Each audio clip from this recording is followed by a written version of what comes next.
Hey guys, this is RJ with 60 Grit Radio. I'm here with Kevin tonight. We're going to be talking about Jill Stein, Gary Johnson. A dude hung a flag the wrong way, and that was a thing.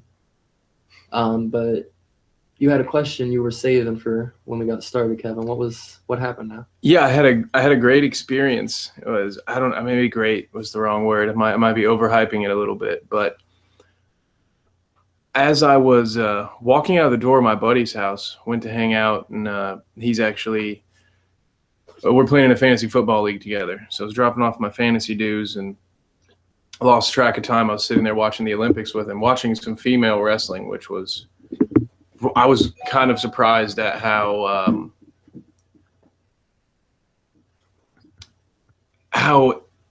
engrossed I got into it. I really dove right in. But anyway, on my wrestling, it was gold medal matches, so it was like 6 really intense minutes or 5. Okay. And so anyway, that's not part of the story. On my way out, I mentioned that I need to hustle out because I'm on my way to do this. Yeah. And someone, my buddy had lent me 2 books to read: Ender's Game, which is a book I haven't read since high school, and one of the sequels.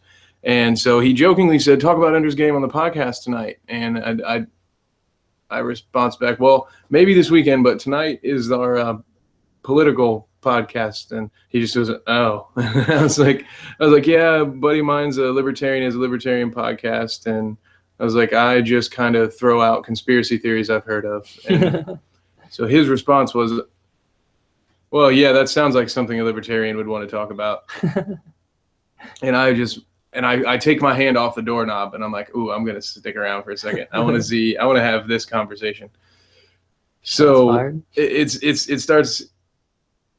We start to move along, and I kind of ask him, or I don't even think I have to ask him anything. I think he just kind of pushes forward.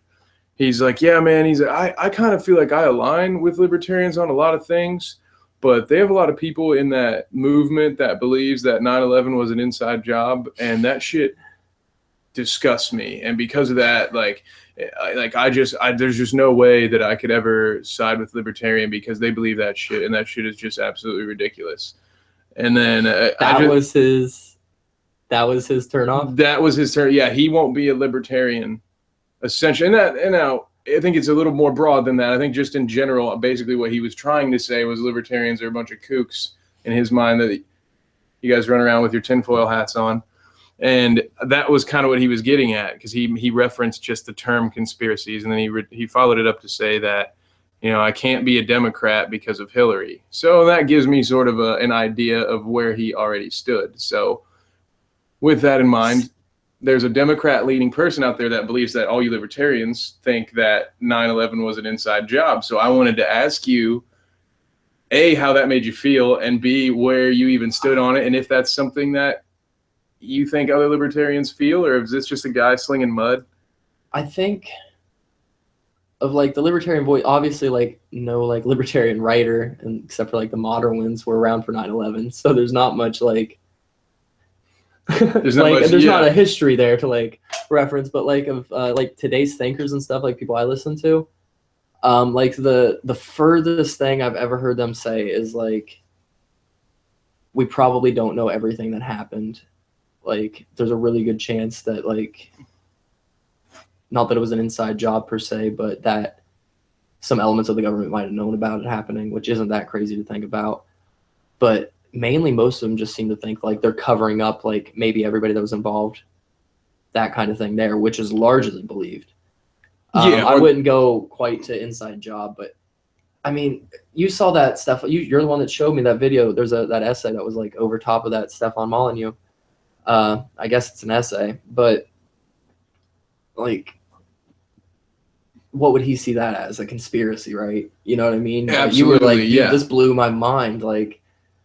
It makes sense. It lines up, but everything's a fucking conspiracy. That's just whenever a few people get together and choose to run something a certain way. They conspire together like corporations are, businesses are. Government is a conspiracy. It's a group of people with a monopoly on power. And that's the complete misnomer that and it's been through repetition. Yeah. And I mean, the documents are declassified at this point, talking about, the idea of, enforcing the term conspiracy theory in reference to any JFK queries to sort of kind of help put things to rest. It's been popular, it's been beaten to your head that conspiracy theory to associate it with nut jobs, but conspiracy is something you can be charged and convicted for in a court of law. Right. So it exists. So it exists. Yeah. You know. So I just wish remember people the Maine. There's just remember wars. the Maine. Yeah, which is that's something you and I talked about a little bit, and there's going to be a Bad Dinner Guest podcast coming up about that. Random off note there.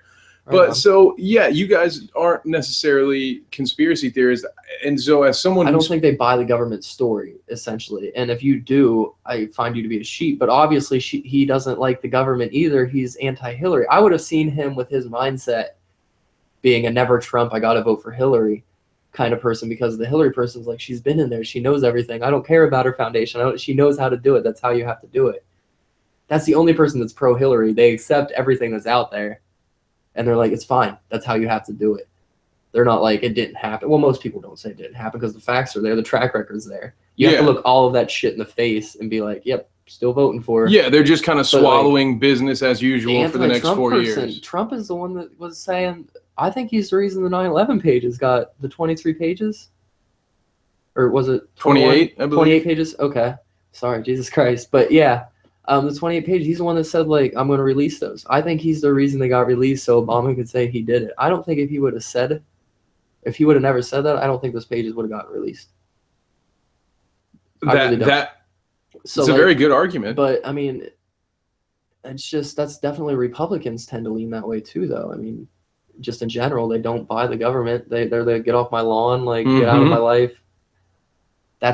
So who's he voting for would have been my next question. I didn't want to get into it because I was worried about us not starting the podcast until what would officially then be Thursday. Okay. So, I could see, especially on someone else's territory. I don't mind if you're here or if I'm at the bar with you, if we're on solid, even ground, but I don't like to take someone completely, this is a guy, I go to his house to play poker and stuff. So and it was his house. So I really didn't feel like putting the screws to him too much or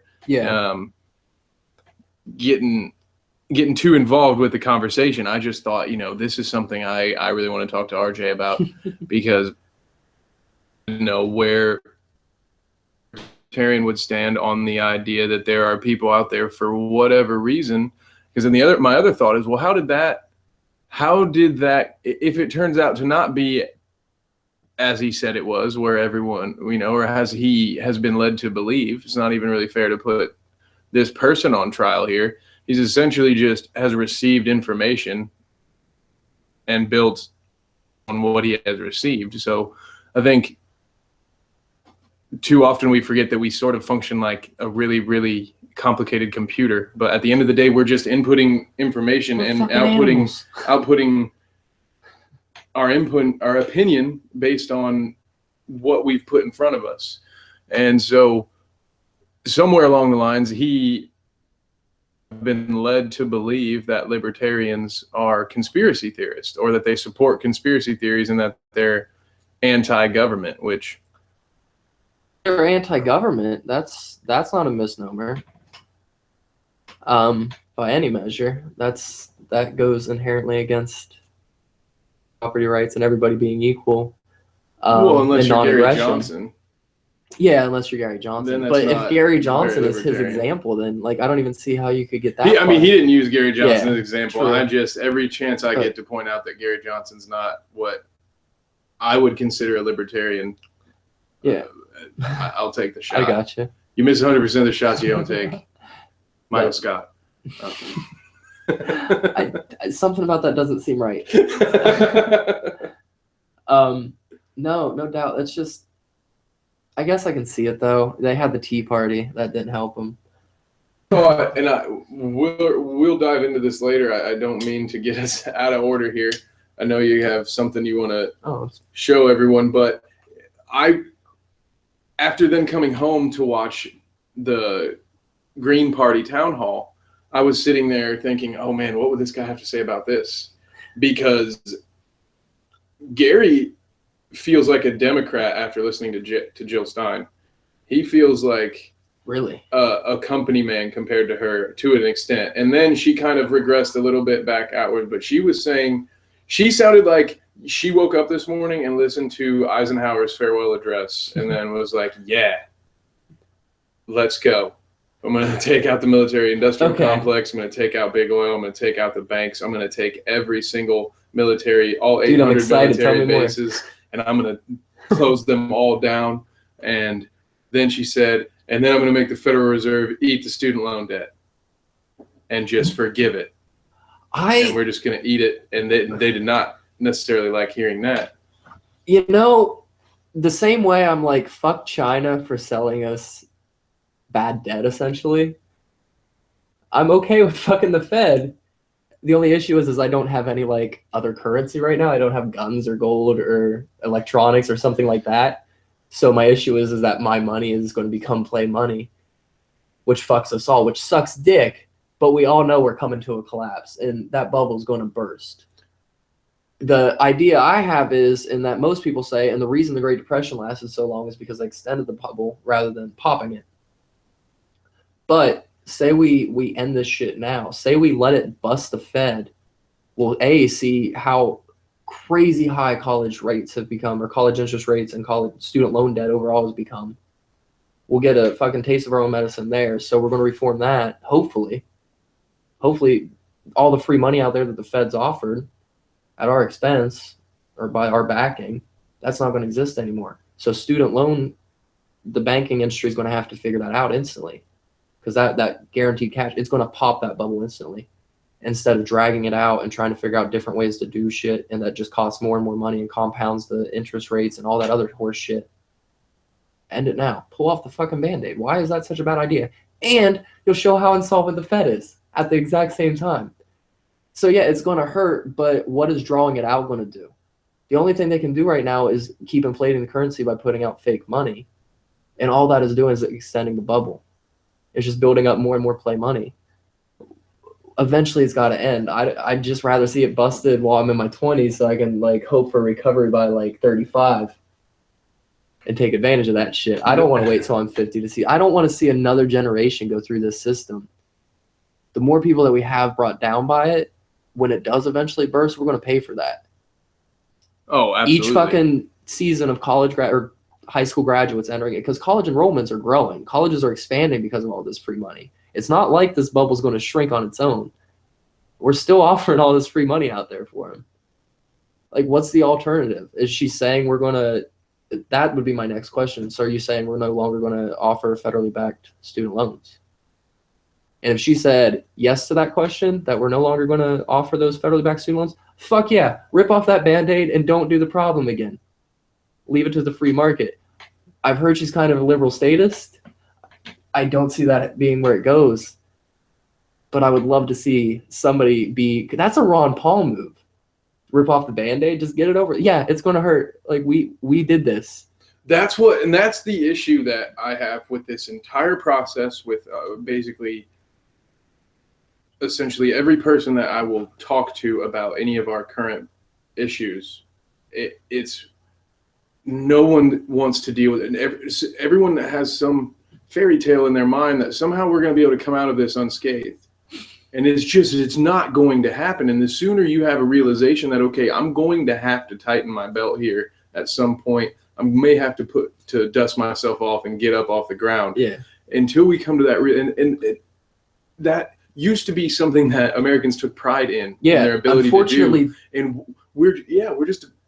we feel, I hate, because I used to hear it growing up all the time from the older generation about how pampered we were and how soft we were and how we just want everything to go our way all the time. It's now I see it now that I'm an adult and I look around and I see just a bunch of teenagers that have fully grown and have pot bellies now. That I'm just like, what in the shit? How did this happen? Well, they're smart enough to know that they're pissed.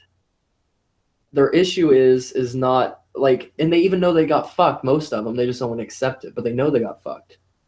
A lot of people that are now having to pay these loans are pissed as shit. And a lot of people are seeing how the system's fucking, but they don't want to take the medicine. They're saying it's not our fault.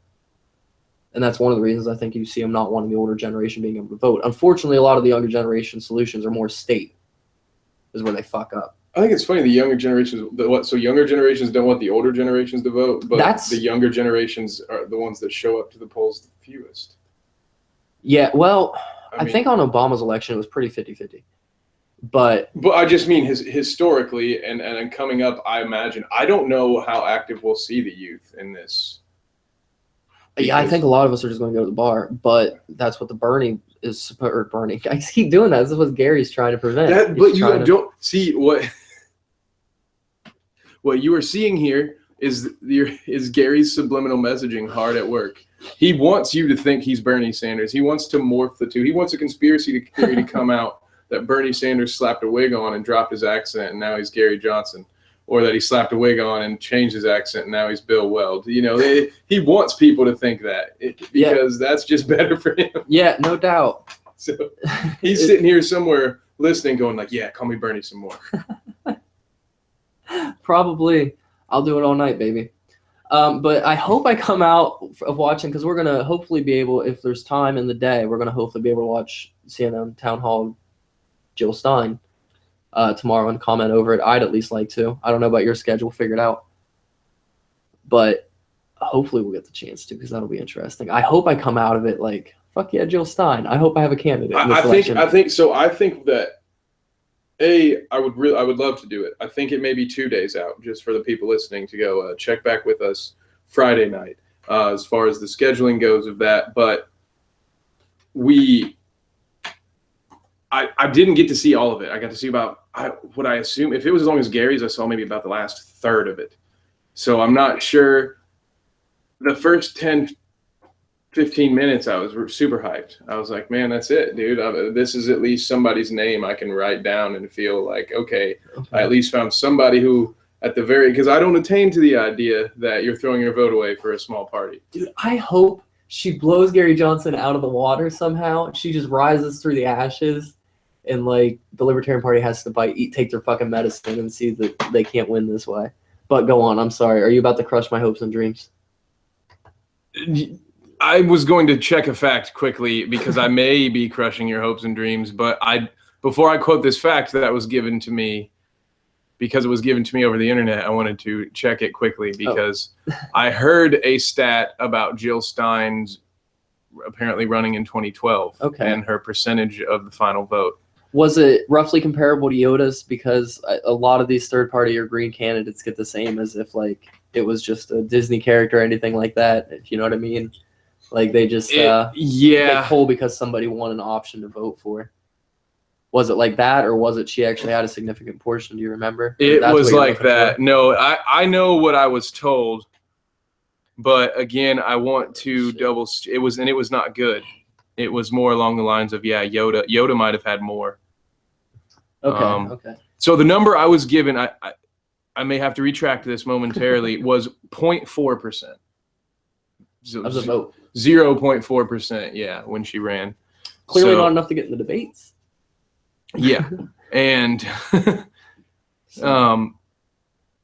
so yeah, I will get back on that. We can move on. It's gonna take a minute. I think everybody, when they think of the Green Party, is gonna think single issue like candidate. But I don't think most people think of it in that context. They think of them as like fucking crazy, like tree hugging hippies is what I think they think of them as. I think they think of Green Party as those people that tie themselves to trees, for better or worse.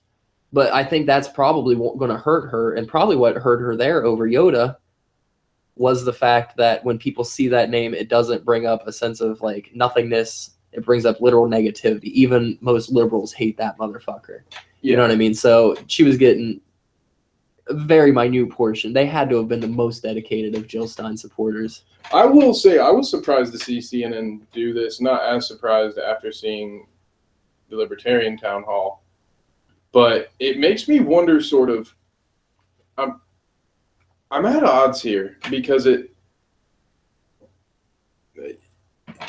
you see, it's weird to see the mass media paying attention to the third parties and on what, like I imagine a lot of conspiracy theorists are scratching their heads right now and rolling around in their sleep trying to think like, well, I thought that their job was to promote to push the two-party system. What's going on here? Ooh. So it's kind of peeing in their cornflakes right now in certain conspiracy realms, which is interesting. I'm neither here nor there on that.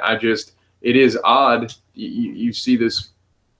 It's odd to see an attention focused towards it, because CNN they're pretty much first to everything. So maybe is it just that? Is it just CNN wanting to be the first ones to do it?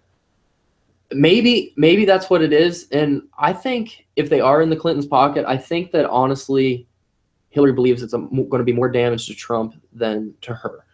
I really think that's what she believes. I think she's wrong.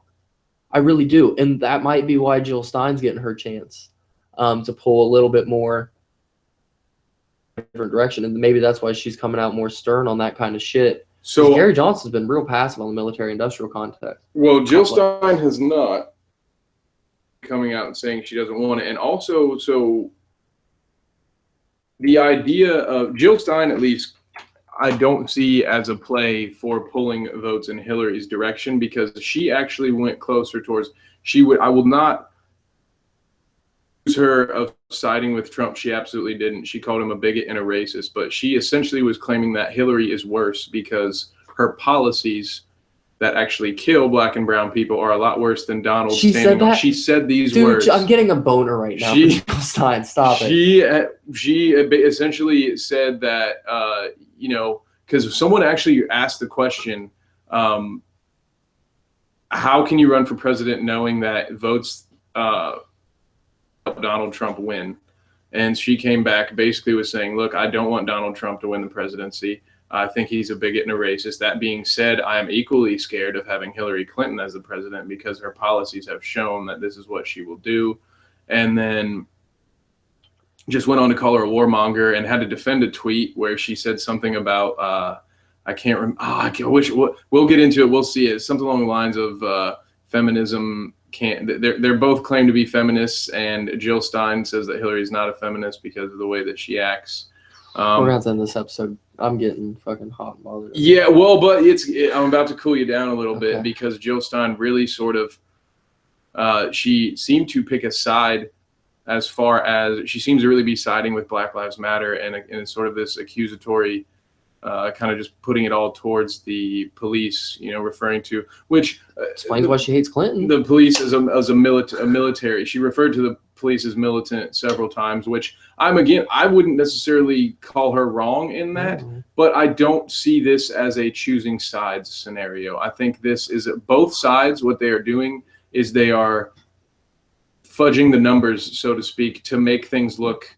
Can you define your sides when you're saying both sides? What because side right now we have Blue Lives Matter and Black Lives Matter a lot. Like you have the people that that's essentially what I was going for. Is you have the people that are siding with, well, if these people didn't get in trouble and if these people treated the police with respect, then things would never escalate to the point where someone could potentially get shot. Right. That's what their argument is. Like, look, we're always seeing the end of it. We're never seeing these things from the beginning.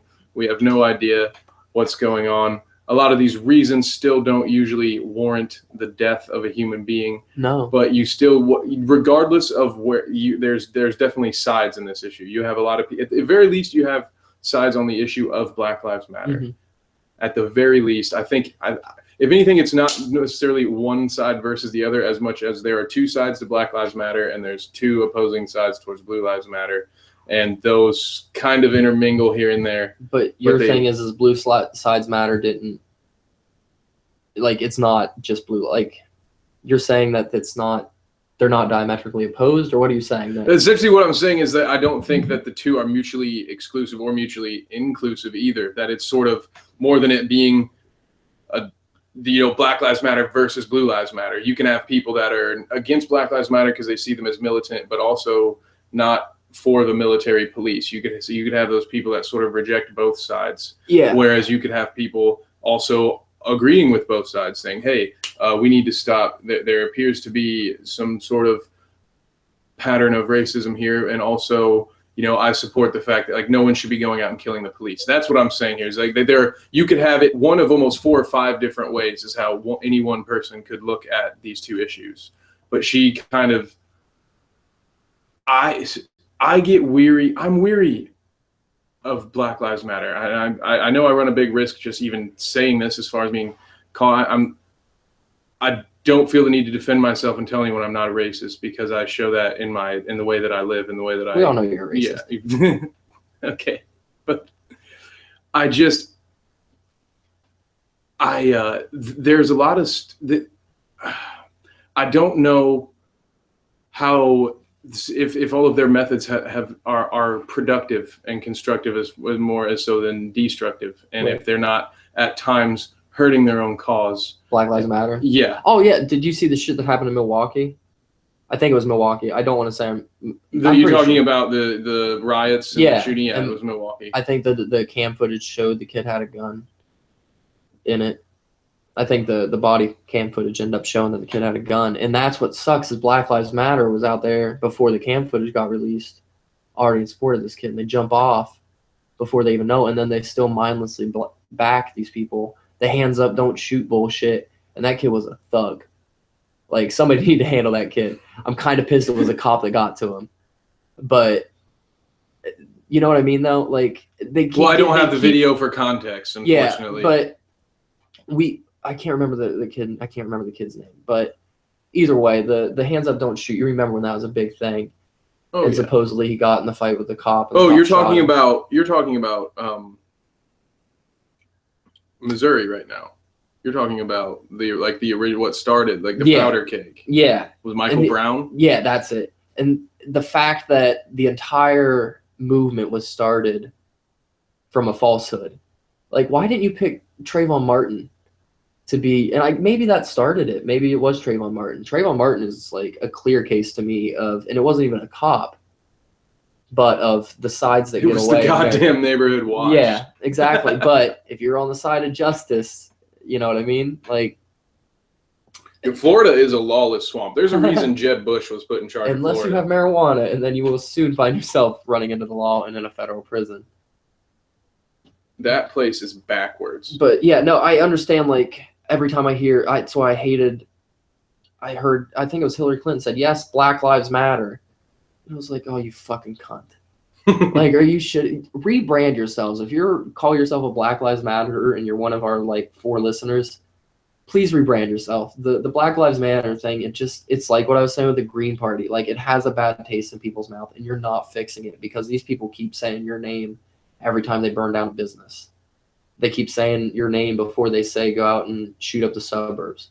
Fucking, if you want to be a fucking revolutionary group, put down the people that are oppressing you. It's not the people in the suburbs, it's the fucking cops. And I'm not saying go out there and burn down the police station, but if you want to make a difference, it's not going to be through burning down the suburbs. Like, those are not the people with the guns. Those are not the people locking you in the cages. Most of them are against the drug war that put you in this situation to begin with. Most of the nonviolent felonies are drug-related. Most of the fucking felonies overall are related to drugs in one manner or another, even if they are violent. That's not fucking white America. That's the fucking police, and we already know it. We know what started it. It wasn't suburban America that started the drug war. It was them wanting to keep black people down. We already know that.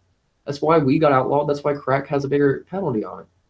They don't even really cover it up anymore. They just say, yes, because of this, it needs reforms. And it takes 12 fucking years of people getting locked up in cages still for this shit to get the reforms. But you need to bring that up instead of saying, or having somebody say your name before they say go burn down Whitey's house or go shoot Whitey. Like, and you need to fucking, the instant those people say your name, tell the world that you are not aligned with them.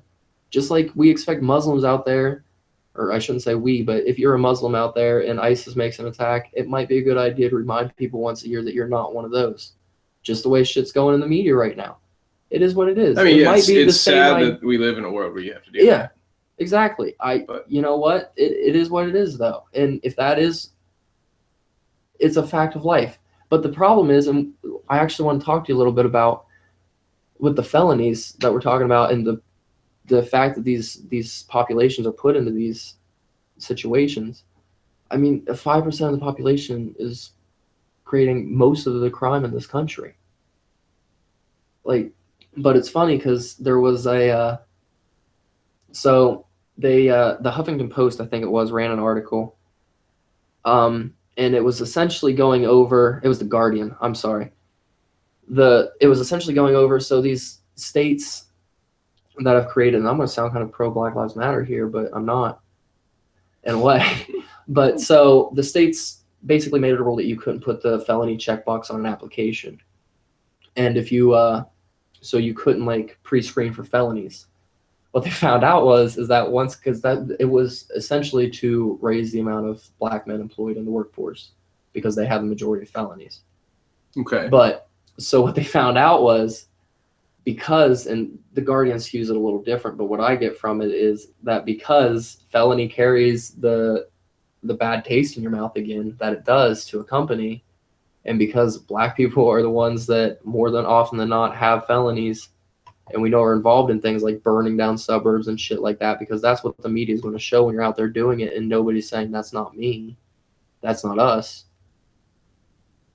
So what I'm getting at, though, is that these businesses, instead of hiring more black people because they couldn't pre-screen for felonies, they hired fewer black people because it's been so ingrained in their head that prerequisite of them checking yes or no on the application, the ones that didn't have felonies were at least getting jobs. So instead of the government fixing the problem they created by labeling all these people felons, instead of them fixing that problem by keeping you from being able to ask them if they're felons, they actually made the problem worse because everybody's convinced that the government's word that you're a dangerous criminal is golden, and that these people over here that you see on TV are acting crazy and saying Black Lives Matter, and nobody's out there saying no. You see what I'm saying? Yeah, like, no.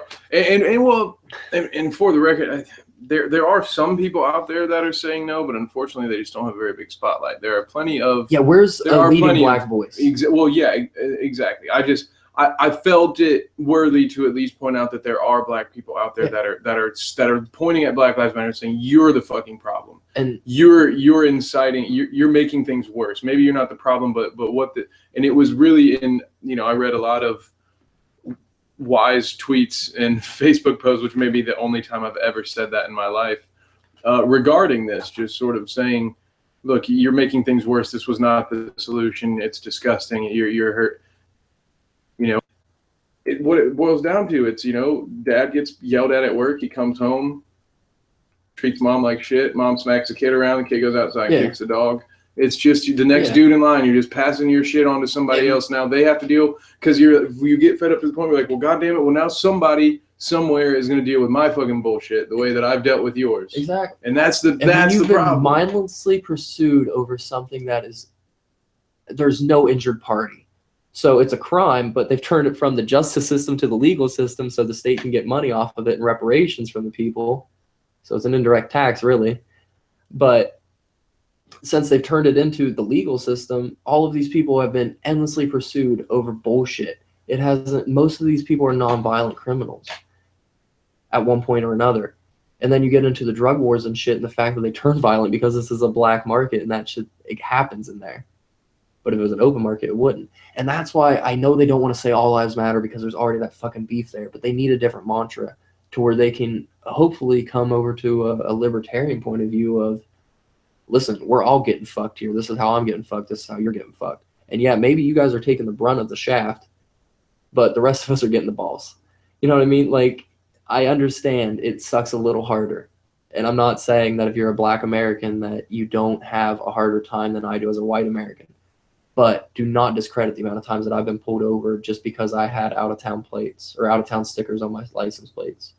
Don't discredit the times that I've been asked to step out of my vehicle before I even took my hands off the steering wheel when I was pulled over.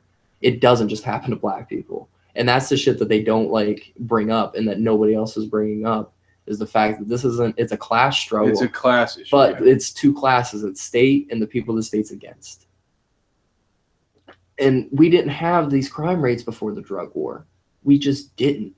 And although it might be the safest time to live in America, we have more people incarcerated than ever before. And not only that, it's 8%, almost 9% of the adult population has a felony conviction. Only 0.7% of them are in prison.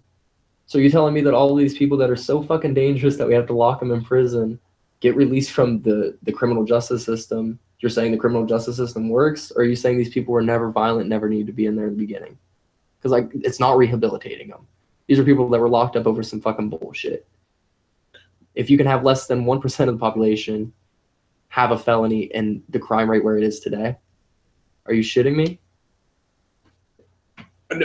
So my personal belief on a privatized jail system is that rehabilitation serves them no good, because when you're talking privatized, are you saying the state doesn't have control of it, so I'm saying when people can make a profit off of a private, when someone owns and runs and operates a prison, then rehabilitation is never going to be their priority, because that's like creating an iPhone that would work perfectly forever. Right. At some point, you're going to run out of business. You're going to stop making money. So I believe that wherever you see a private jail, a privately owned prison, that's where you see where the goal is actually recidivism. Yeah. Because if they can bust you for having a quarter bag of weed or something like that, or what, I don't know what it would. I have no idea what it would. I don't know what it takes to be a felon. To become a felon. Over weed. Either get caught with a small amount of the wrong drug or a large amount of a different wrong drug, and then end up in the system, and then end up in prison, pop dirty for a test. That's all it takes. And so from there, because then you're a felon, or if you're in the system for a while, or if you have a little bit of a record, they put you straight in. You don't get probation for it. I don't know how many times you've heard, but I have heard several stories, documentaries, History Channel, all that good stuff from people talking about. I mean, think about Shawshank style, how Morgan Freeman talks about when he gets out. The outside world's so unfamiliar that he thinks about just committing a crime to get back in. So what you have is you take someone who makes a mistake, and then the other double angle of it is, okay, alcohol and cigarettes. We'll get to that in a second. But so because they choose to do something that, granted, is taking years off their lives and putting them in danger, but they're potentially, it's a self-inflicting, like, you are the victim in this crime.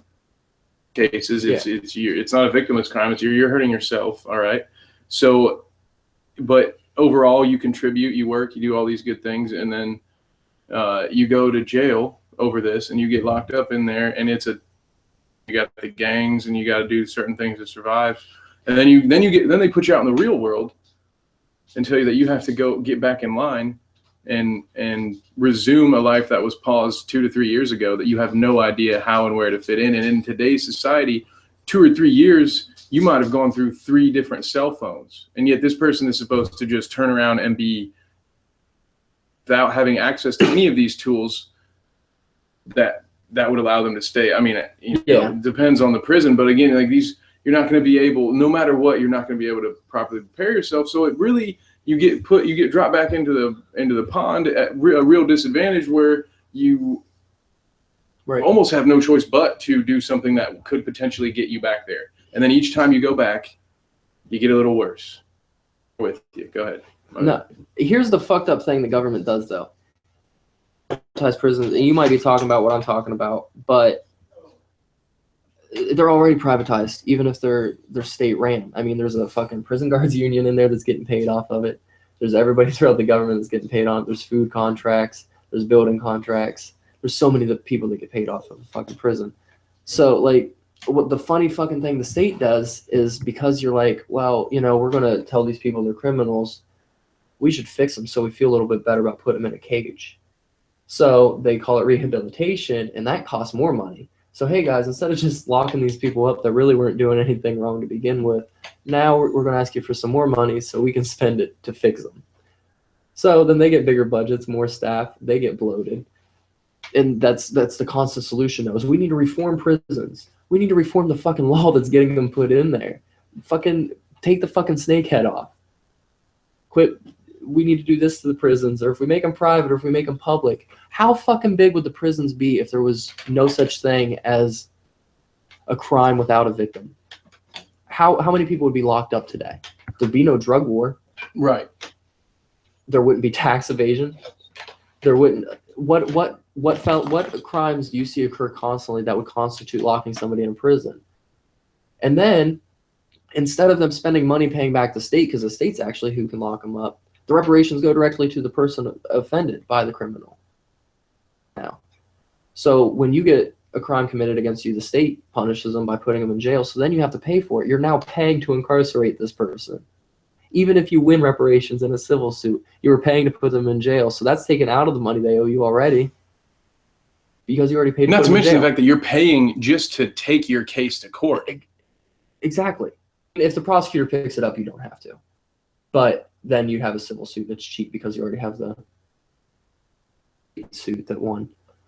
But what I'm getting at, though, is if you had a court structure that was simply this person was wrong, this is what you owe them, there wouldn't be the need for mass incarceration. We don't have that many murderers roaming our streets. And then look how many murderers exist in the black market.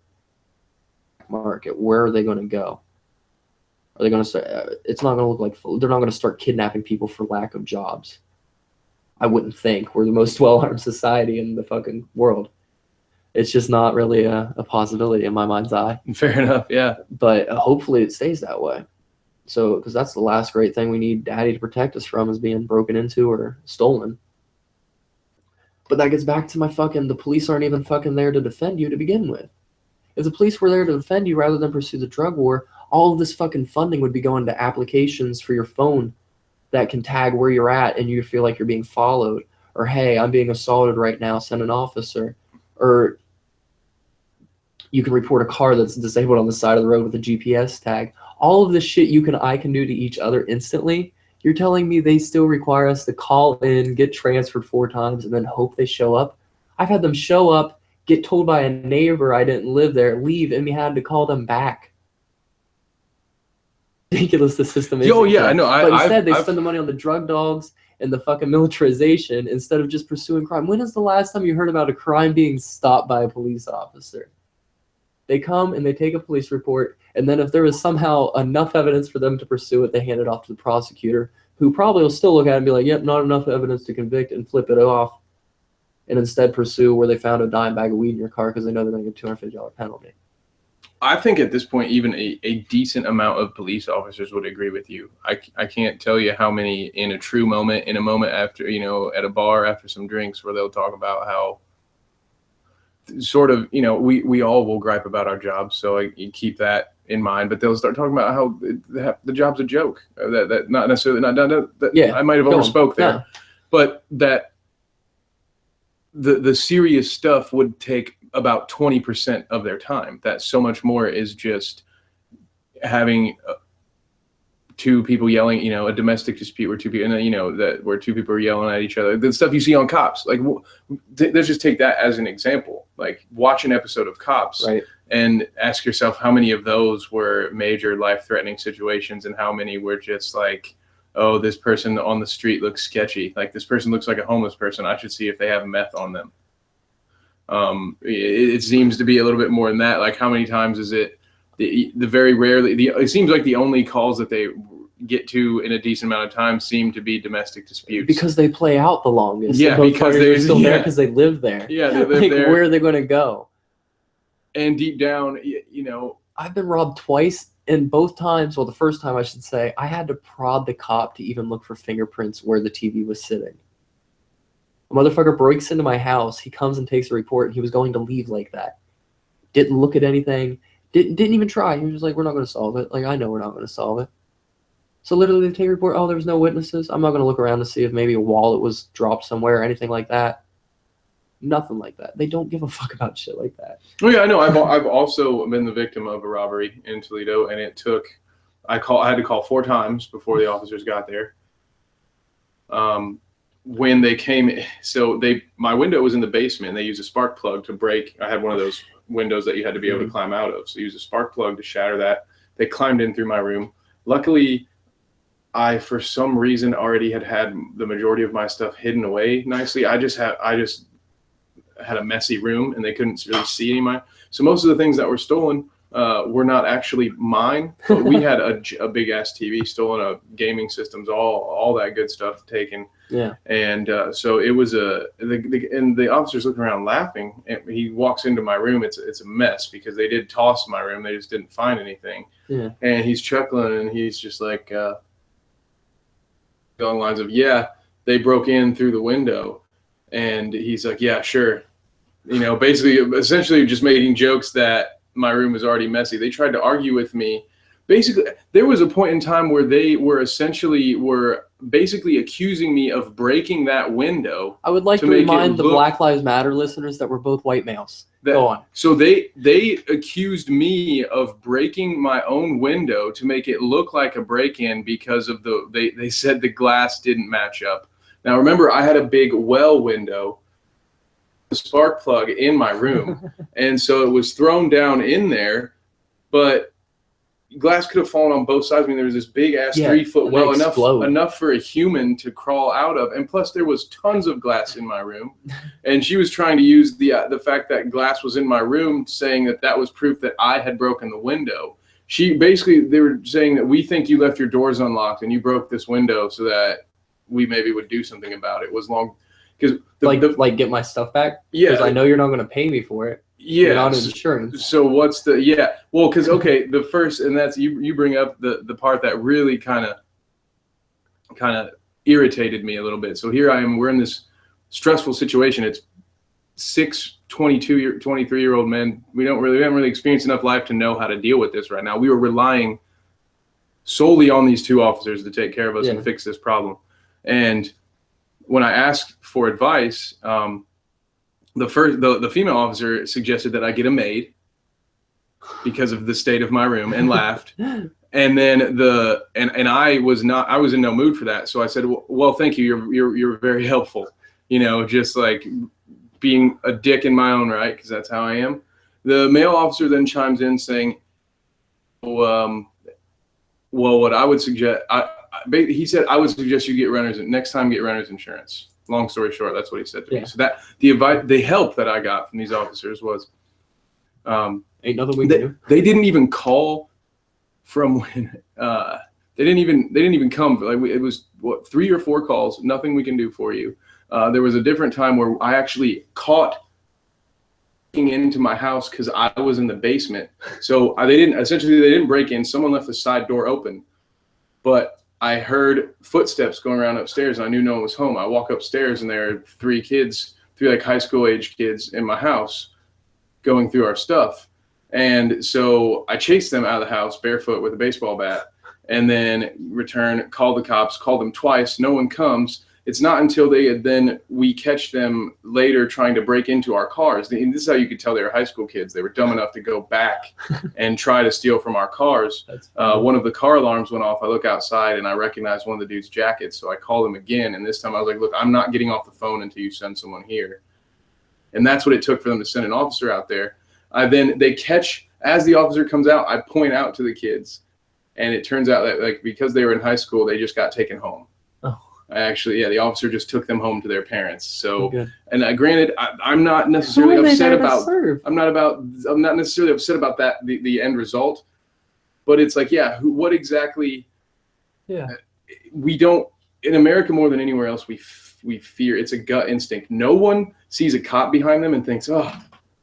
Yeah, I'm glad this cop's here in case anything happens. They immediately flat tire and the police show up and be like, "Oh God, now I'm gonna have to explain myself and change this tire." Yeah, same thing to me. I had the emergency gasoline switch. I was driving this Mercury Sable, has a button inside the trunk that if you hit it, it shuts off the gas. And I had golf clubs in my trunk and hit a rumble strip. Golf club hit this emergency button that I didn't know existed because it was underneath the lining of the trunk on the side of the road, and a cop comes up and he was friendly enough to take two of my friends down to the local Wendy's because they weren't allowed to. We had a ride waiting for us, but we weren't allowed to wait on the side of the road. It was like, you guys can either come with me, you guys can come with me so you don't get a ticket. And it's just like, again, where it's like, okay, you at least helped us, but he was the last person we wanted to see. We didn't want his help. Because we were afraid it was just going to be more trouble for us. And in most places, I don't feel like they feel that way about their police. I've had them check my information and pull out without even leaving a flare. Like, I travel a lot, though. I go a couple 100 miles every day. So, like, I have a lot more run-ins with police than most people, I think, because people are always like, you have more run-ins than anybody I know. I think it's just because the amount of small towns I go through with out-of-town plates. And now my driver's black. But yeah, you don't feel a sense of relief when you think of the police. And then you should add some context maybe, because when my you just driver's black? slide No, in, when we're you gonna leave slide that in like that. afterwards, you're like, oh, and my driver's black. After some of the things you Leaving it. said We're in this leaving it. episode, We're you might leaving want it. to clarify it's a Nope. coworker, but you know Nope. that's fine. It is not a coworker. It's Black Kevin. His name is Rico. That is what he goes by. That is his only name. But no, like, you don't feel that sense of like any kind of relief about them coming at all. I get it, and we're white. So like, you hear about the Black Lives Matter and, oh, we're afraid of the police. So are we. We're not as afraid of getting shot as we are getting like taken in, but that may be because we don't have drugs and a gun on us. Yeah, and so, but to go ahead. No, you go ahead. Oh, I was about to transition. So if you had a point you wanted. I was okay. Good. We were on the same page. Cool. I think we both realized the tangent we just went on thanks to Jill Stein. I was gonna just bring it back to Jill, but okay. Well, actually, I wanted to bring it more to the point of this isn't just a Black Lives Matter, and that this is more that the police have chosen their side, and this is the side that they're on, and it's them versus the people, and more people are getting swept up in it. And to this case here, it was there's a article that came out. It went across a bunch of outlets, but essentially there was a Vietnam. So I'm assuming he was drafted, not enlisted, but it doesn't say, or I didn't ask. He has a well in his backyard. He lives in a rural area, and he has a well out there. And an oil company probably came to him first and asked to buy land rights. But if I had to guess, they never asked him. They came to him and said, hey, government said we have eminent domain. We're going to build this oil line right over property that is right beside your well, your water well. This oil line is going to go over it. And because of eminent domain, that means that they get the right to build on his property that he probably paid money for. Probably has been paying property taxes on for protection. Because, again, the government's cartel. But anyway, but the cartel essentially told him that, no, they're going to build this oil line. If you don't like it, we have a couple standing armies that are going to tell you otherwise. We'll just come and take your house entirely and put you in a pin. So he let them do it. And instead of doing what, the crackpot libertarian might do of being a crazy motherfucker, he decides he is just going to raise the American flag up a pole upside down. Because he put this flag up the pole upside down, the police were called. They responded on the first call for this one because it attacked America. But yeah, the police were called, and they come to his house, and they tell him they took the flag down, and they come to his door, and they tell him, hey man, you can't desecrate the flag. Like, it's against state law. You're not allowed to do this.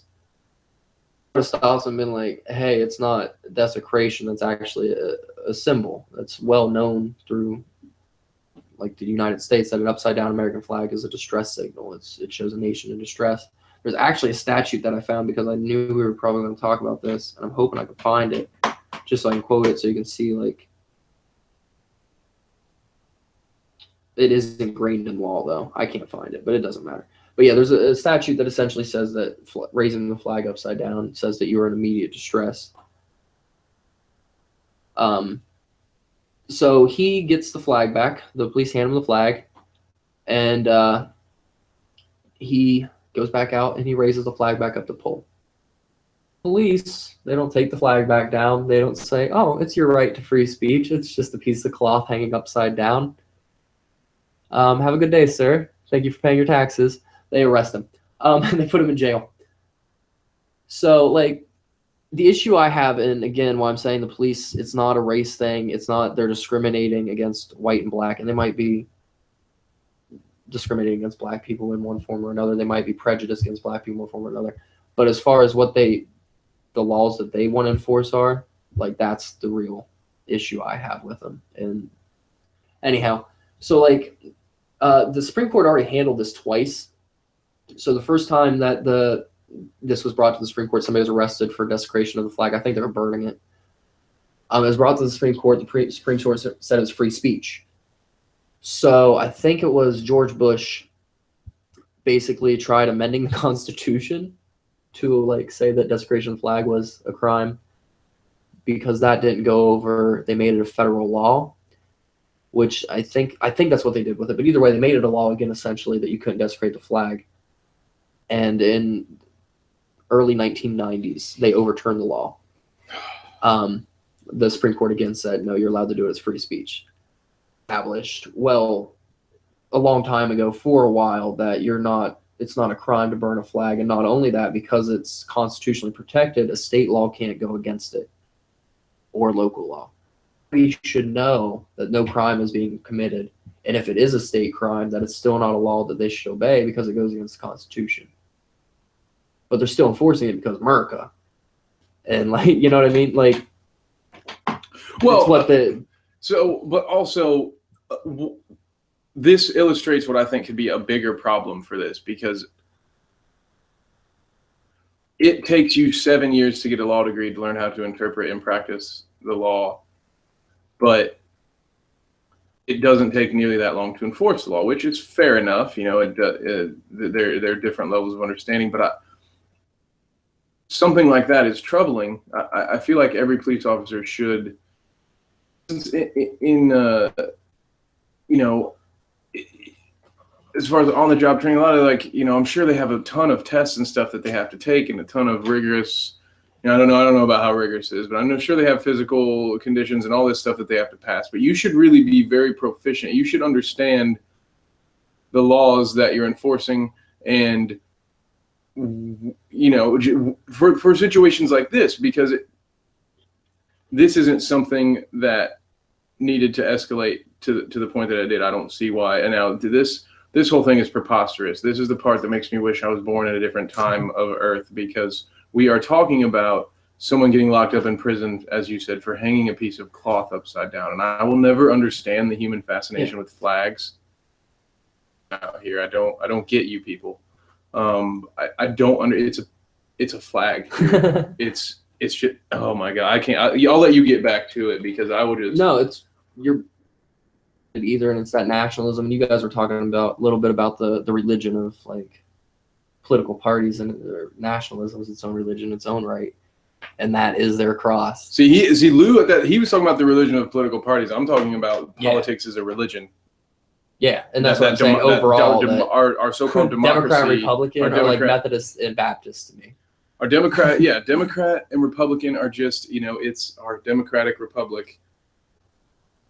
It's our new God, is the way I see it. Is at least it goes hand in hand. It's sort of, I think people, I don't want to say that has been the goal of the government, or that the goal of religion was to make government be the God. I think that people have on their own subconsciously melded the two together, and that is why we see this sort of fanaticism that we've seen towards it. I will raise you one tinfoil hat and say that state is the God and that the political parties are the prophets. Okay. Because both of their means lead to the end, which is increased state. On this point, it's more Republican leaning. This is more America. Like, you know, the liberal Democrat is more likely to be like, it's just a flag. Like, you don't lock somebody in a cage. Meanwhile, a liberal Democrat said, lock these people in a cage for this amount of time for having a small amount of drugs on them. Mm-hmm. But we won't talk about the Clintons. But yeah, what if... Yeah, we don't want to end up in a body bag. Like, but my thing is so you know that you are protected by the Constitution. No, I don't. Well, you're supposed to. I've seen it fail. You're supposed to know, at the end of the day, that the Supreme Court's rulings are the law of the land, and that is their interpretation of law against the Constitution. The Constitution says that you're allowed to do this, that you should be allowed to do this, and that if you do, you are legally proper and legally right. At what point do you have the right to defend your right to use the Constitution? These people are coming to his house and locking him in a cage. Say he would have been the black kid with a gun. Say it would have been... He said, no, I'm not going in that cage. Fuck you. Look at the Bundys. Yeah, exactly. And yeah, I mean, that is very similar situation. At what point is it okay? Because, like, on Brendan Circus's, the guests, or one of the members, was saying... essentially, you can expect to get arrested for it. At what point, when it comes down to you're hanging a piece of cloth from a pole and you can get arrested for it, at what point can you deny being arrested for it? And if a state government or a local government can propose a law that says something that goes against the Constitution and know that the law exists on their books, at what point is that, when can they not start discriminating? When can they not start shutting down the media? And if it has to make it all the way to the Supreme Court before you get out of jail, who gives a fuck? That's the thing that the people that you're referring to, the whole, well, if you don't have anything to hide, what do you have to worry about? The whole, like, if it's against the law, don't do it. What was this guy hiding? Yeah. Exactly. This was just, I mean, there are a number of instances where you've seen people get arrested for practicing their First Amendment right. Yeah, and then again, you have to take it all the way up to the Supreme Court. There's a man in San Diego got arrested for flipping off a cop that drove by his house every day. You got detained for it. And I was choosing not to bring that up, but that's great. You said it on Circuses. Oh yeah, that's right. Fair enough. I'm sorry, I'm backing the story now. Go on. I also, for the record, have also been picked up for flipping off a police officer. I spent a night in jail for flipping off a police officer because I then did, in my attempt,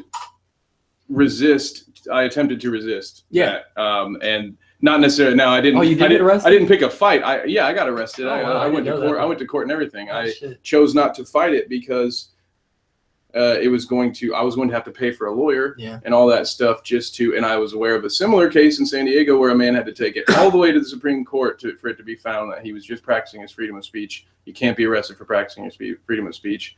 I can tell any person in America I want that they can go fuck their mother in the ass, and I can do that all goddamn day. It doesn't matter if you're wearing a badge or not. I should be allowed to say that to you. I should be allowed to flip you off. I should be able to walk up to a priest, flip him off, whatever. And then you shouldn't be arrested for that. But people have been. Sorry, that's all. No, who's to say Florida can't come up with a law tomorrow that says if you're a Muslim, you have to wear a name tag? Prisoning Muslims until the Supreme Court says that's unconstitutional, because that's how you get terrorists. Ask an 80-year-old Japan dude if we'll do that or not. Exactly. Well, that was federal rule that allowed for that. That wasn't states. But okay, yeah, but we're a lot more fanatical now. So yeah, let's see. All I'm just saying is that it's a possibility. It's Florida. I'm glad you mentioned Florida. We brought the wild Southeast back into it. Nothing good ever comes out of it. I refuse to go to Florida for anything. I think they put Disney World there for a trap. It comes out of Florida. No, I've never heard a good news story come out of Florida. It's always alligator attack, meth head does this, or baby mama has where, or worse, just in a closet. It's never ever. Nobel Peace Prize winner, local resident of Palmdale, Florida. It's never that kind of shit ever. Ever. Florida. I'm sorry. I'm not racist. I just hate Florida. So that's okay, right? That's just bigoted. Is that statist? Anti-statist? A little play on words. Yeah. Oh. We don't have a soundbite for that yet. But I guess what I was getting at before we went way off tangent there is, so this guy goes to jail. Say he has the money to sue, and he sues the state, and the state's found guilty of locking him in a cage, essentially, unlawfully. He's going to get a cash payout. It's not like the police are going to get arrested for it. And who pays the cash payout? Well, he already paid part of it with his taxes, but then you and I, the taxpayer, have to pick up the rest of the bill. So we're paying for misconduct that they know goes against the Constitution. And then not only are we paying them to do that, we're paying them to fight it in court, and then we're paying what they have to pay the guy back for their fuck up. And we're all okay with it because my flag, I guess. Hey, man, if you don't like it, why don't you go move to Russia, you commie? No, that is the one of the things I am tired of hearing. Again, I promote their free speech and their ability to say it, but I have the common defense. What I'm getting at there was really the only defense that people have when we bring these things up is, whoa, just imagine how much worse it is somewhere else. It's like, well, we're not supposed to be going for third from last here. We're supposed to be we didn't taking get to care America of ourselves. From just dealing with shit the way it was. America, it could be worse. Jesus Christ. Oh, happy birthday, Brian. We'd like to give a birthday shout out to our buddy Brian. Happy birthday, good sir. 27. Big 27. He'll be on someday on another show. We'll bring him on for Bread and Circuses.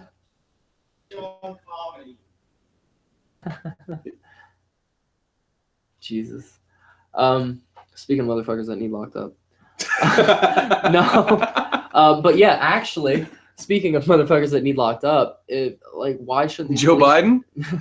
Joe Biden. Oh, that wasn't the Joe Biden segue? No, it was actually me saying that these police officers that arrested him need locked up, and then the judge that upholds the ruling needs locked up.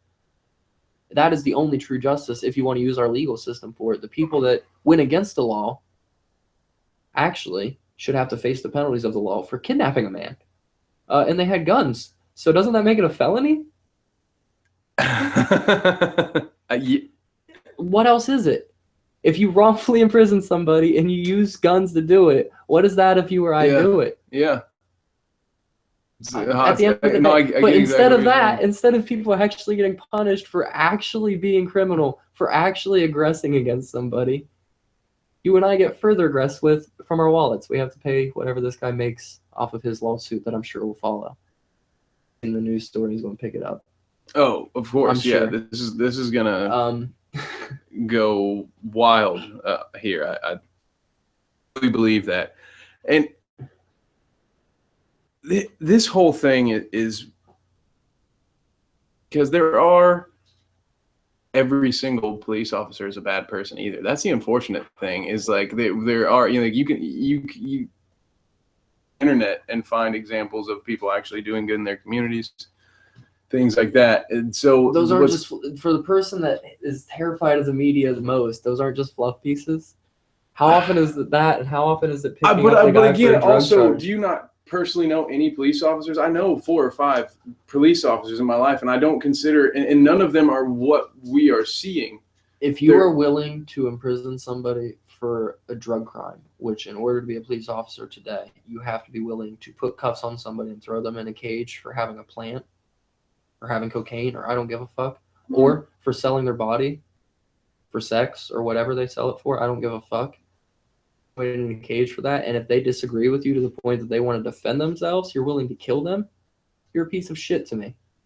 I don't care if you're a friend or not. At the end of the day, by choosing that career field, that is what you're saying. Unless you are that officer that when you're put in that situation, you say, nope, not me, not doing it. And if you're willing to do that and then face the punishment publicly, power to you. I'll be your best friend. I will thank you publicly. I will be like, this motherfucker here is actually taking a stand. But they're not doing that. When somebody's fucks up in the police, you don't see your friends posting on Facebook or getting interviewed in the news saying, yeah, they really fucked up there. Find that fucking thin blue line, and nobody says anything, and they always take the cop side. You see people get shot in the back in the police officers union. People that were unarmed, never actually even committed a crime, and the police officers union still stand behind the officer. The kid that got shot in a fucking park pavilion for playing with a toy BB gun drove straight up on, jumps out of his car and shoots dead instead of following any police procedures. The police union stands behind that motherfucker to the bitter end. When that shit's happening and they're not speaking up, they're just as guilty because you're putting on that uniform. You're saying they represent me and I represent them.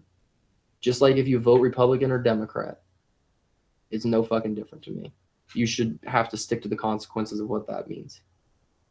Friends, if they're listening to this, because they're not anymore. But yeah, you can't play both fields there. And if you do play both fields and you want to be a moral individual, you're not gonna last there. You're gonna get rode up until you're put out. But do that then. Prove that you can't be one. Make a public message out of it. But don't just be, yeah, we need reforms. What is that doing? Because you also want your job that's backed by the police officers union that's backing the laws that are putting us into this situation. So which story is it? Because you cannot play both fields to me. But I understand people have friends and family and all that shit there. Fuck them. At the end of the day, like either you have the moral philosophy or you don't have it. If you don't, say it and say you're okay with that happening. Say you're okay with being a part of a group of people that do that. If you're a part of a fraternity that has a member rape somebody, that entire fraternity gets shut down. If you're a member of the police officers, no, it doesn't.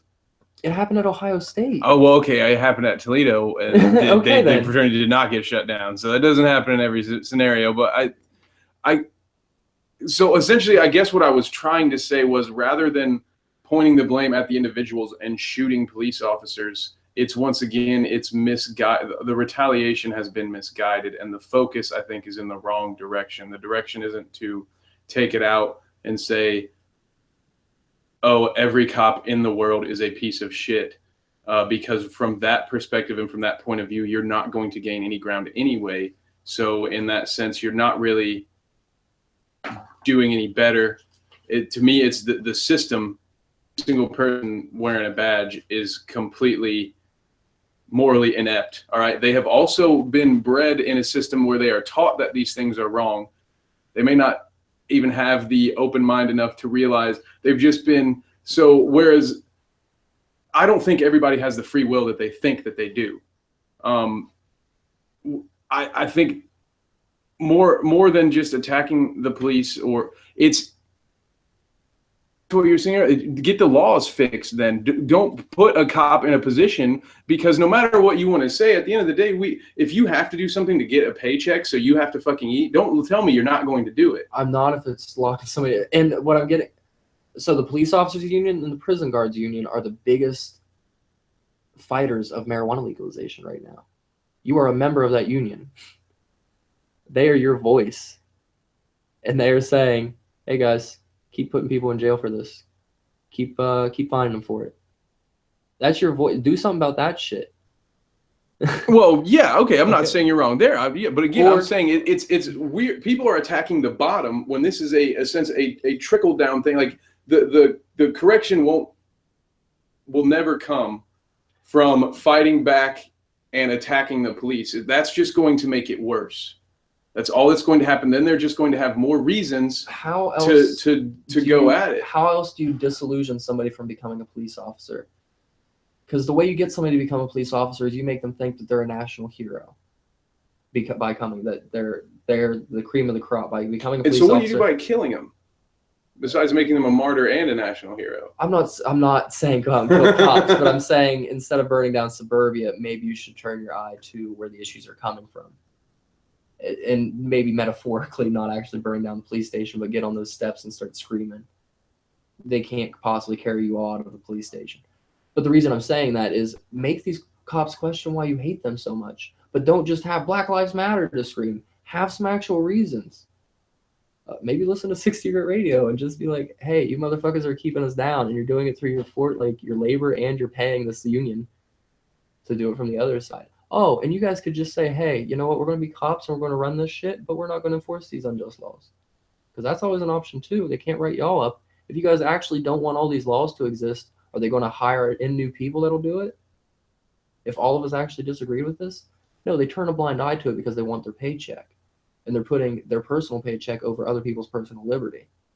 Because we wouldn't have this many police as we have today if there wasn't nonviolent criminals, if there wasn't crime without an injured party. You wouldn't need this many police officers. You wouldn't need this many prison guards. You're essentially applying for a job that by the fact that you hold it is making it harder to get rid of you. And then you're invested in that job and that career field and the union. And from every angle, you want that to stand. And it can't stand if it's only you can't aggress against people or, hey, weed's legal. We're going to see so many drug crimes drop off just with that. Imagine if you expanded that. I don't think you'll ever see every drug legal in America, or at least you should. Yeah, I mean, I think you should. That's definitely a lot of libertarians want to decriminalize all of it, and the reason is because with the crack and the heroin, you're still going to have these ghettoized populations involved in black markets. So you're not going to get rid of the entire issue. My only problem with legalizing it is then once again, all that has happened is you've had a liberty taken away from you, and then you have to buy it back. I want to legalize it, not license. Yeah, so that's the difference. I want it to be legal. I don't want there to be stipulations, regulation, anything like that. We've seen what them driving to the black market does. Imagine if you actually heroin tomorrow was legal. Nope. If you're listening to this program and you would use heroin if it was legal, I would never be a friend of yours, more than likely. If or you crack or meth, you know what? I will try it once. But if you were doing heroin all the time, me and you aren't going to hang out. If you were like, yeah, I tried it once, it wasn't for me. I tried it once, it was awesome, but I won't do it again. I could probably be chill with you. Right. And I will say in my teens and early 20s, about half of the things that I did, that might be an exaggeration, but a good majority of things that I did were based on the premise that I wasn't supposed to do them, and that's what made them exciting. Oh. So I would have been a kid where if weed had been legal, I maybe not wouldn't have even been so enticed to have ever tried it. Oh. Like for instance, if Really? it's Europe and the drinking age was 16, I might not have been getting drunk every night in high school because I could have just had a beer with dinner, you know. Now, because once I got over that rush, most people, once they get over that rush, maybe 21 to 23, you kind of start to pace yourself, unless you're an actual alcoholic, in which case you've opened up Pandora's box, and we'll see good luck with that. I mean, that's a difficult one. But a lot of people, it was simply just like, okay, finally now I'm allowed to do this. So I do it, and I do it, and I do it, and I do it. But also before that, how many people do you know that 21 wasn't really a big deal because they had been drinking illegally? They found ways to do it illegally. But don't you think part of that was what was the enticing thing about it? Really, I think I wasn't a big drinker through those years, so I've never been a big fan of alcohol. That's why I hate that weed's illegal. But I've just never been a huge drinker. I don't like getting toasted. So I always drink a few, and if I catch myself slurring, I'm mad at myself. I don't like being that drunk. See, I just think there's a certain age in where the human psyche is extremely mischievous. Maybe. And maybe it was just me and who I chose to hang around. But in my late teens and early 20s, I think a lot of the things that things that were enticing, even younger than that, middle school, you see a lot of kids, and it just sort of seemed like, you listen to punk rock, you got kids, they listen to punk rock in 7th or 8th grade, and then all of a sudden they're anti-establishment and they're smoking weed at 12. Right. You know what I mean? If it wasn't anti-establishment, do you even get the idea in your mind? That's why like Reefer Madness is pointed at as one of the most double-edged swords. Like on one hand, it made one half the populace react to it as, oh my God, this is the most terrible thing ever. And the other side reacted like, oh my God, I have to have this now. So like you can create both sides of the argument. And Reefer Madness, if you go back and watch it, it's a little ridiculous. Watched it. Yeah, okay. I thought it would be more like the people that saw it would like instantly know what government propaganda was and realize it was being used against them. Because if you were just using weed casually before Reefer Madness came out, and then it came out and you're like, oh, this is the government like telling me why weed is bad. I should go check this out. I smoke some weed. And then you see what it says it would make you do. You would instantly be like, so they're lying to me. Well, yeah, ideally you would think, but how difficult is it for anyone now with all the access to information that we have to get them to convince a person of a lie that is known? Like, for instance, let's take our Pearl Harbor. Okay. And the idea that it was intercepted messages and stuff that came in advance, and the ideas of the Gulf of Tonkin, which has proved that there's nothing really happened over there. There's even the memo from days before of Johnson discussing with his chief of staff what it would take to get Vietnam started. And so these things can be proven now, and yet you'll still have people la la la la la. So I'm not so la la la la on the Pearl Harbor so much as I thought I read that like the message didn't make it from the general to the president that an attack might be imminent, and the reason being is that the world was at war and that there was always an attack imminent, and that message went out pretty much every day. So way off of where we started. We really are, but I feel like this is something tinfoil hatted me. But maybe we should save it. I just want to throw out, keep in mind that we also forced their hand. Roosevelt forced the hand with the embargoes and stuff. We were starving them out. So we absolutely knew we knew that there was going to eventually be some counterattack. You put anything in a corner where their only choice is to lash out. Eventually they're going to lash out, and they're going to lash out at the person who put them in that corner. So by us putting all those trade embargoes and all that stuff that we did, not saying necessarily that wasn't the right move or whatever, but you had to, if you don't know that,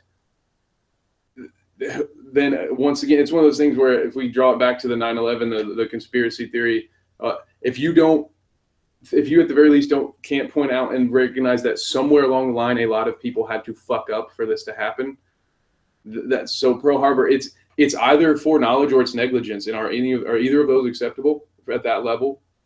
Because to me they're not. if you put that policy in place and you don't expect a counterattack, how in the hell are you the commander-in-chief of an entire nation? Right. And how does no one around you, how does no one in your inner circle say, hey, we should probably be prepared for something?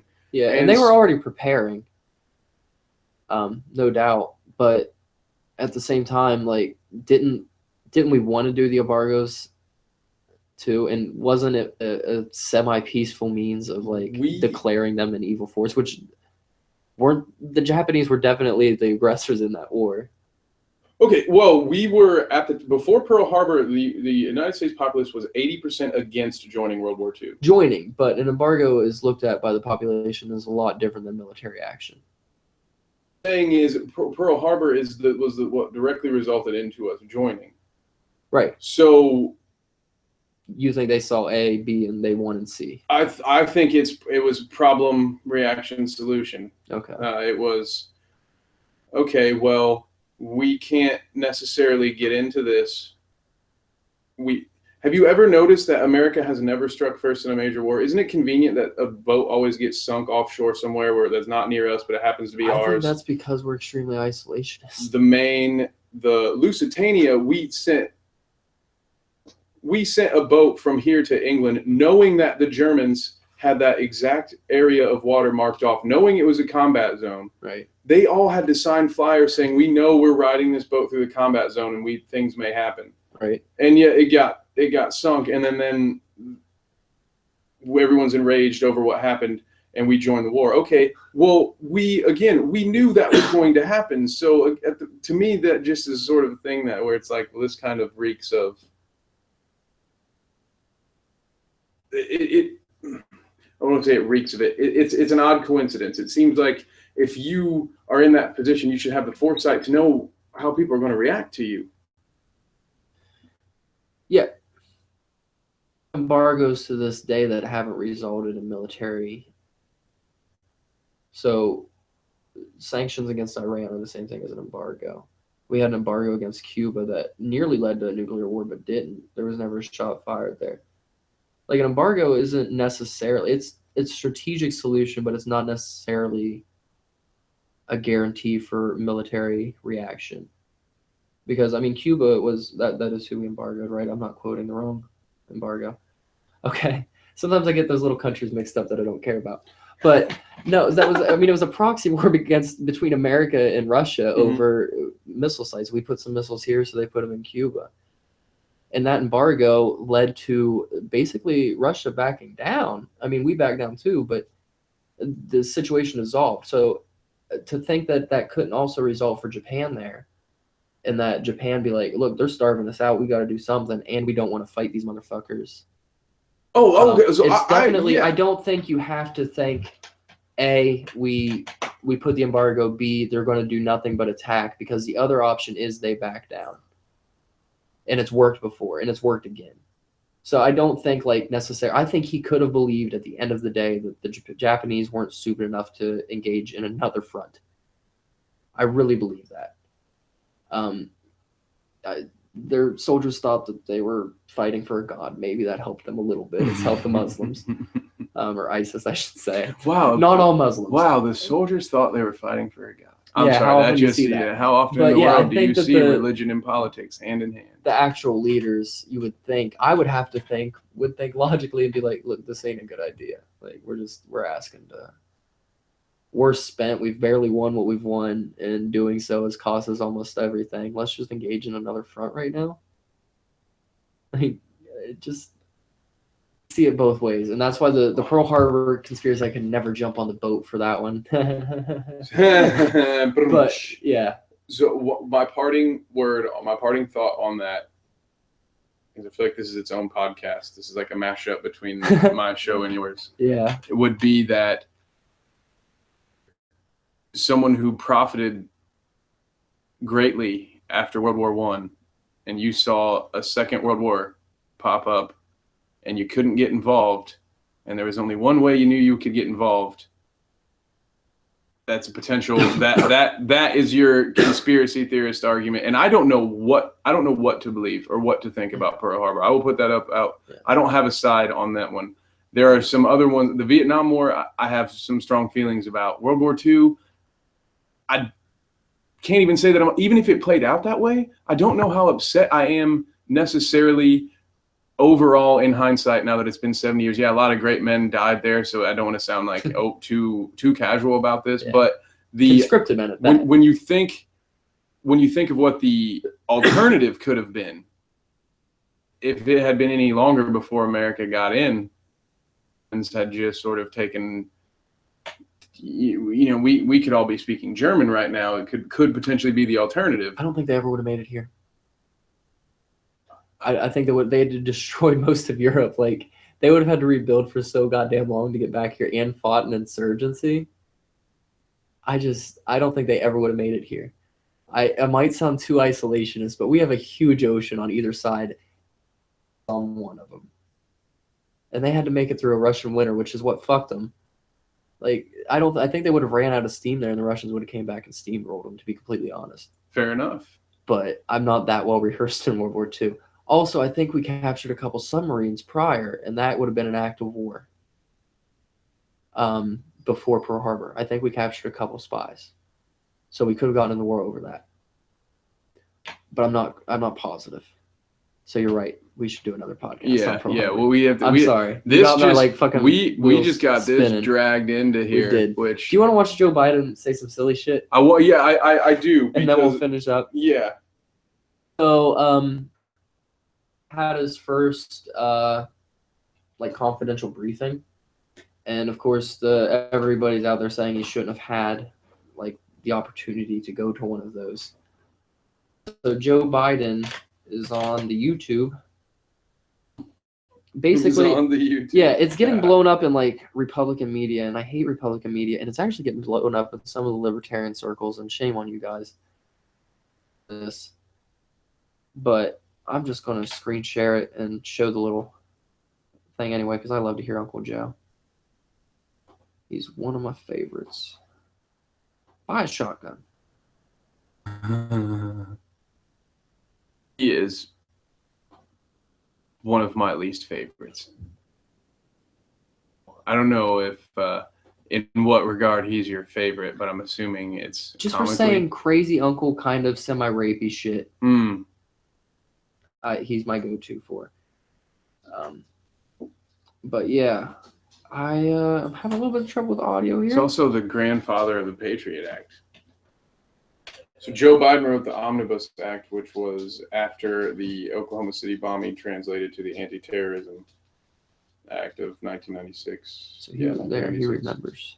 So his bill essentially got renamed and rebranded after Oklahoma City bombing because it was thumped before, especially after Ruby Ridge and Waco. Joe Biden's idea for the omnibus, no one was having that. After those two, the last thing the American populace at that time wanted more eyes on them after watching the FBI and the ATF kind of pee down their leg in two situations within a couple of years of each other. So now the Oklahoma City bombing changed all of that. Bill went from being dead on the floor to signed in a year. Bombing being quoted by President Clinton as to why it was that way. So for those who like to complain about the Patriot Act, they can thank Joe Biden partially for that, which I don't think really anybody knows because he just sits around the White House like some old creepy uncle that everybody thinks is really cool. But maybe he is. I don't know. I don't know the guy. Okay, I got it sorted out. Yeah.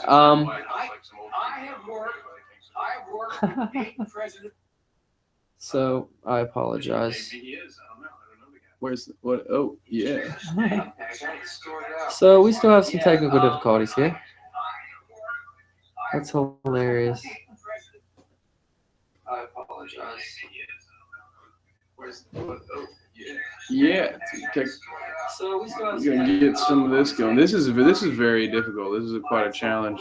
It really hearing yourself on tape delay like that. Yeah. The funny thing is I turned it off and it's still doing it. Yeah.